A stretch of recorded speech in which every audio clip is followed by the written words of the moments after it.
Vivercá de Lucas Contín, que durante esta semana han estado trabajando esa nota con un Felipe Magoff joven, igual que yo también, joven, sin canas, más flaco, y bueno, sorprendidos por esa invitación de Ayrton a ir a la inauguración de la pista de karting en su granja en Tatuí, como decíamos en la nota, a 130 kilómetros de San Pablo. Y también este cuadro que está aquí abajo, al frente de la mesa, que nos firmó por aquellos años, con una dedicatoria especial también para Felipe y para mí, con este tricampeón del mundo en aquel momento, que verdaderamente tenía un trato con la prensa excepcional. La verdad que es emocionante, por lo menos para mí ver esa nota. Ni me acordaba de esto, me acordaba de otra nota que le hicimos a él, pero no esta del casco, que estábamos con Felipe. Fue un día realmente muy lindo, había muchos pilotos brasileños, algunos pilotos internacionales, y además estaban periodistas de Brasil, bueno, desde nuestros amigos Galván Bueno, Reginaldo Leme, los que transmiten la Fórmula 1 en Brasil. De ahí para abajo había cientos de periodistas invitados. De Argentina fuimos muy poquitos, apenas 3. El otro era Marcelo García Lobelos, que en aquella época cubría karting y otras categorías también en la revista Corsa. Así que tuvimos la fortuna de que Ayrton nos invitara. Bueno, y ahí terminamos. Y Fernando, perdón, pero dijo Felipe se lo quería traer a Buenos Aires. Es muy parecido a este, ¿no se lo habrán llevado? No. Si notaron, ese casco tenía adentro todo el forro azul. Está bien, queda bien. Así que no se lo robamos. No se lo robaron. No, ganas teníamos, ganas, éramos jóvenes, ganas teníamos de decir, bueno, el casco se perdió, no lo tenemos más, pero bueno, la verdad que no es este. Estos son otros cascos que, bueno, nosotros hemos podido conseguir a lo largo de la historia. Algunos de recuerdo, como el que tengo yo acá a mi izquierda, de una colección única que salió después del accidente de Ayrton, y otros, el que está a mi derecha, que es un regalo del Dr. Donadei, a quien estimo mucho y siempre se lo reconozco porque es un regalo verdaderamente muy valioso. Vamos a pasar a otras maniobras. Nos vamos a 1993. Quiere ver una victoria en la lluvia y después con un podio muy especial con el otro grande de la historia de la Fórmula 1. Aquí tienen las imágenes. Iba ganando Prost la carrera, salió o arrancó la carrera con sol. Prost y Hill dominaban con esos Williams fabulosos. Y de repente empezó la lluvia y ya se imagina quién ganó. Es que esta es la imagen, el paradigma de gran parte, lo decía recién Juan, de lo que fue Senna en una parte de su desarrollo deportivo. El mejor en lluvia y Prost el peor en estas condiciones. O sea, se daban dos extremos increíbles, ¿no? Y además, con un auto, aquel McLaren de 1993 estaba muy lejos de ser el mejor, realmente muy lejos. Debe haber sido uno de los peores autos que tuvo Senna, ya consagrado, ¿no? Sin ninguna duda. Y miren, ahí está Fangio. Y Senna se va a bajar del podio para saludarlo a Juan Manuel Fangio. Y el gesto, miren el gesto, el afecto que hay entre los dos. Son los dos pilotos más grandes de la historia. Y así se estaban tratando en ese momento. Y la gorrita. Y la anécdota que quedó, ya se bueno, no quería repetir, pero la vi de vuelta, es increíble, no me acordaba que rozó la cabeza de Fangio, o sea, sí. También era... Ayrton tiró la gorra, y esa gorra cayó en las manos de Juan Fosaroli, que no la conserva, lamentablemente. En fin, esa es otra historia. No es que él la quiso tirar, un día desapareció.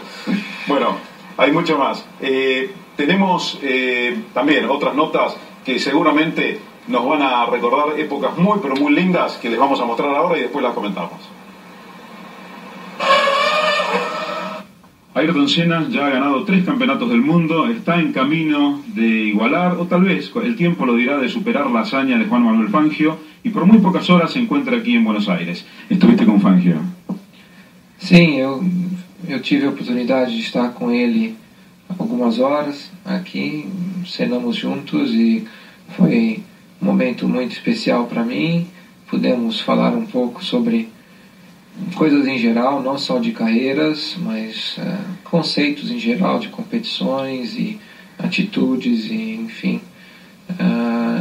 Para mim é sempre, quando possível, uma honra estar com alguns minutos com o Fangio, porque ele é na verdade uma inspiração para um piloto como eu, e dele eu já em outras oportunidades acredito aprendi muito.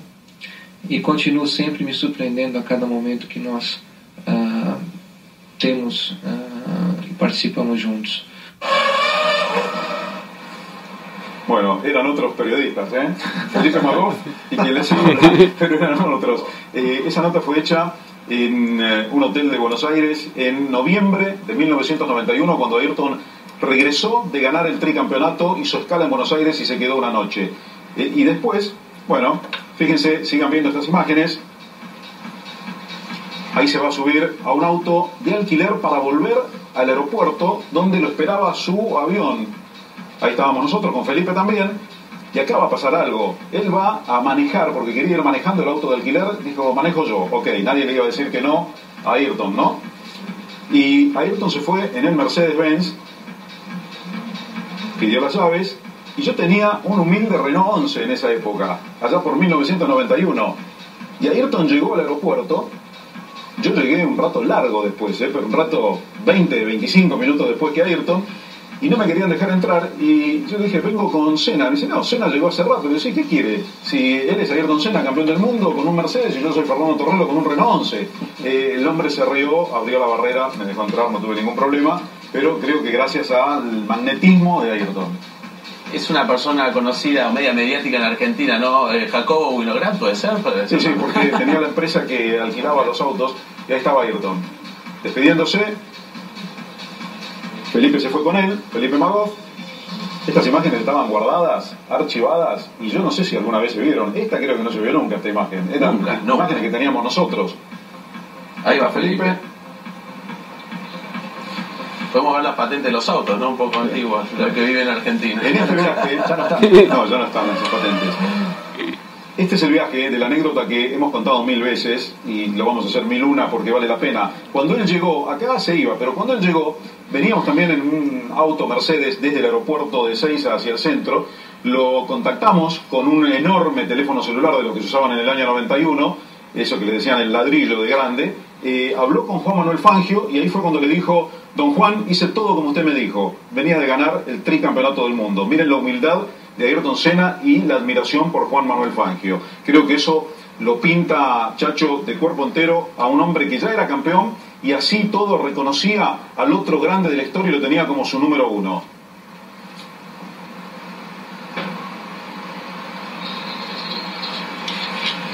Bien, seguimos. Tenemos muchas más imágenes para mostrarle. Esto pasó, hay mucha gente que nos pidió vía Twitter en los últimos días que presentemos estas imágenes. Es cuando Ayrton se baja del auto después de un accidente de Eric Comas en Spa-Francorchamps para ayudarlos. Y Adrián, esta es la otra faceta de Ayrton, la humana. Sí, Eric Comas después se encargó de declarar por todas las vías posibles que esta acción le salvó la vida. Porque él se había quedado con el pie apoyado sobre el acelerador, seguía generando flujo de combustible a riesgo de que ese auto, que quedó ahí casi partido al medio, explotara en cualquier momento. Senna lo percibe eso, y por eso sale desesperadamente a correrlo y asistirlo, y a la medida de lo posible a rescatarlo. Todavía no habían llegado siquiera los asistentes de pista, recién ahí llegan. Incluso algunos autos, fíjense, pasaban por al lado y no se detenían. El único que lo había hecho era Ayrton Senna. Eric Comas es el día de hoy que reconoce esta acción como clave para seguir viviendo, ni más ni menos que esto. Una acción increíble, inédita, yo creo que en la historia de la Fórmula 1, porque además termina efectivamente con el hombre rescatado, ¿no? Así es. Hubo otros pilotos que se preocuparon muchísimo por sus pares. Michael Schumacher lo hizo, pudo mejorar la seguridad, bregó, luchó para ello. Fíjense, estamos hablando de los grandes, ¿no? Si estamos hablando de Ayrton Senna, de Michael Schumacher, pilotos que lucharon para mejorar la seguridad de los demás. Y hay pilotos que están vivos, así como decía Adrián lo de Eric Comas. Yo podría decir que Jacques Villeneuve, que tanto lo critica a Schumacher, un poco le debe su vida a que Schumacher luchó tanto para mejorar la seguridad. Pero eso es otra historia que en algún momento la contaremos, la mostraremos y la analizaremos juntos. ¿Quiere ver otra nota con la palabra de Senna de aquella época? Esto es 1992. ¿Y por qué no iba a Williams en ese momento? Cuando Williams para el 92 tenía el mejor auto, ya se preveía que era el mejor auto. Mírenlo, aquí está Senna. ¿Qué es lo que ocurrió verdaderamente con el posible ingreso a Williams, ese veto de Alain Prost? Es decir, ¿cómo fue todo ese tema que nunca quedó tan claro? O por lo menos está claro, pero es un asunto que nunca terminó de cerrarle a la gente. Bom, é muito simples, não é complicado. Existe um contrato já assinado entre o Prost e a Williams desde o início desse ano. Nesse contrato existe uma cláusula por exigência do Prost, onde a princípio nem eu nem o Mansell poderíamos competir na equipe. eventualmente com as vitórias do Mansell durante o ano, acabaram modificando um pouco esse contrato, abrindo a porta para o Mansell, mas no que diz respeito a minha participação na Williams, ela sempre esteve vetada pelo Prost, mesmo com algumas possibilidades, porque afinal de contas era no interesse da equipe ter 2 pilotos de ponta.